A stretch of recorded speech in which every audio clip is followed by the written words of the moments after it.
Hidup sendiri sering terdengar seperti sebuah kemewahan kecil. Punya tempat yang sepenuhnya milikmu, bebas ngapa-ngapain, tanpa harus berpikir soal suara TV orang lain. Cucian piring yang bukan milikmu, atau drama rumah tangga yang gak ada hubungannya sama hidupmu. Buat sebagian orang, hidup sendiri tuh kedengarannya damai banget. Buat yang lain, rasanya kayak undangan menuju keheningan yang terlalu panjang, sampai isi kepala ikut berisik. Topik ini selalu menarik.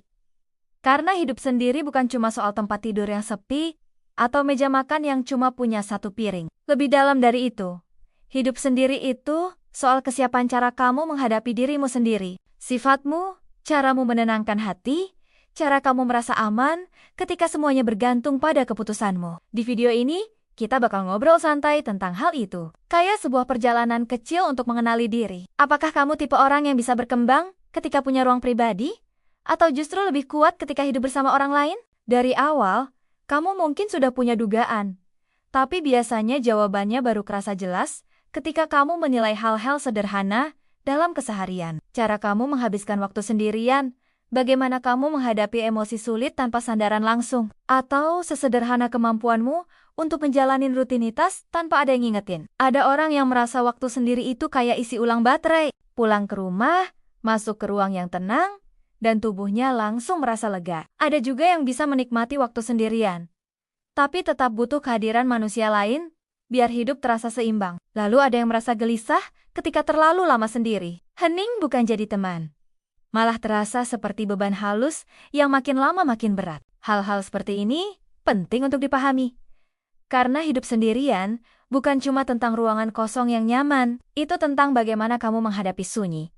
Dan apakah sunyi itu jadi tempat berteduh atau justru tempat tenggelam? Selain itu, hidup sendiri itu berarti kamu jadi tokoh utama dalam semua keputusan besar dan kecil. Mulai dari urusan makan, tagihan, hingga kapan harus bersih-bersih rumah. Kalau kamu tipe yang mudah kewalahan atau butuh dorongan dari luar, hidup sendiri bisa terasa lebih menantang dibanding yang terlihat. Tapi kalau kamu justru merasa lebih stabil ketika punya kendali penuh atas ruangmu, hidup sendiri bisa jadi pengalaman yang bikin kamu bertumbuh. Kemandirian emosional juga masuk ke sini. Ada orang yang selalu butuh tempat bercerita supaya emosinya stabil. Ada yang lebih suka memproses perasaan dalam diam, kemudian mencari orang untuk berbagi hanya ketika benar-benar perlu. Dan ada juga yang sudah terbiasa menenangkan diri tanpa harus mengandalkan orang lain setiap saat. Begitu juga dengan rutinitas. Hidup sendiri cenderung lebih mudah dijalani kalau kamu nyaman dengan jadwalmu sendiri. Kamu bisa fleksibel, tapi tetap tahu kapan harus fokus. Sebaliknya,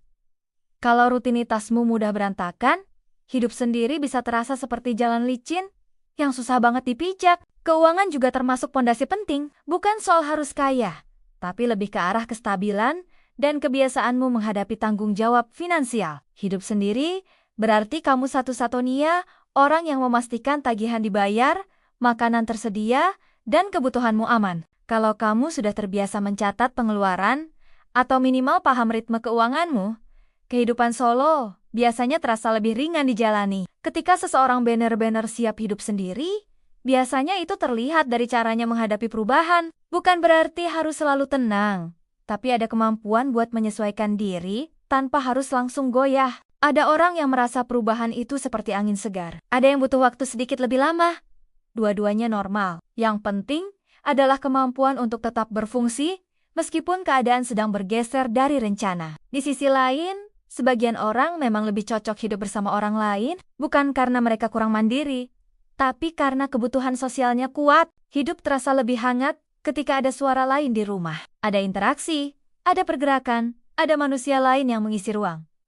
Buat mereka, kebersamaan bukan gangguan, tapi energi. Dan itu sepenuhnya valid. Ada juga yang merasa lebih aman ketika berbagi tanggung jawab. Kalau kamu tipe yang kesulitan mengatur rutinitas, atau gampang kehilangan fokus tanpa struktur dari luar, tinggal bersama orang lain bisa jadi salah satu bentuk dukungan yang penting. Lingkungan yang terisi manusia lain bisa menciptakan ritme yang kondusif dan menjaga kestabilan dalam banyak aspek. Sebaliknya, kalau kamu punya kemandirian yang kuat, hidup sendiri seringkali terasa seperti lembar kosong yang bisa kamu isi sesuka hati. Kamu menentukan suasana rumah, waktu istirahat, dekorasi, dan seluruh ritme harianmu. Buat orang-orang seperti ini, hidup sendiri adalah kesempatan buat mengenal diri lebih dalam. Dan penting juga untuk mengingat bahwa hasil refleksimu bukan vonis yang permanen. Kesiapan seseorang untuk hidup sendiri bisa berubah seiring waktu. Ada periode ketika kamu butuh banyak orang di sekelilingmu. Ada fase ketika kamu justru perlu ruang untuk bertumbuh sendiri. Semuanya bergerak,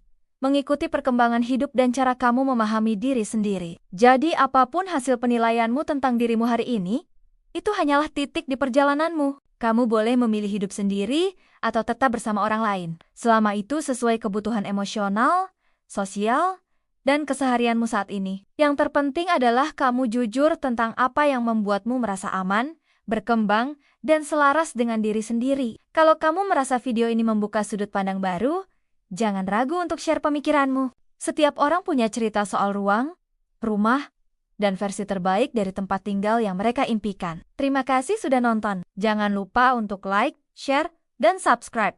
Kalau kamu ingin konten lain yang bisa bantu kamu memahami diri lebih dalam. Sampai ketemu di video berikutnya.